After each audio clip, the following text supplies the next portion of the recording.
今日個新聞咧係阿肥媽出嚟講，我仲未死啊，我仲喺度啊。其實睇到呢個新聞咧，真係幾開心嘅。不過我依稀覺得早幾年唔係話已經過咗身嘅新聞咩？呢個唔係話淨係得我自己一個人嘅記憶係咁樣喎。唔通呢個世界上真係有平行世界？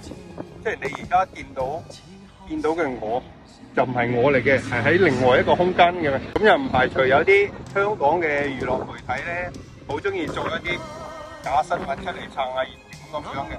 但係咁多人都係話記得阿肥媽係過咗身嘅，唔係話我一個人記錯啦。咁過多2年會唔會阿張國榮啊、李小龍啊、阿黃家駒啊嗰啲一齊企翻起身嚟話其實我都喺度㗎，我仲可以再奮搏幾年啊！咁你話係咪幾好呢？仲有一樣嘢就係要確定嘅係阿吳孟達嗰單嘢應該係真㗎咯啩。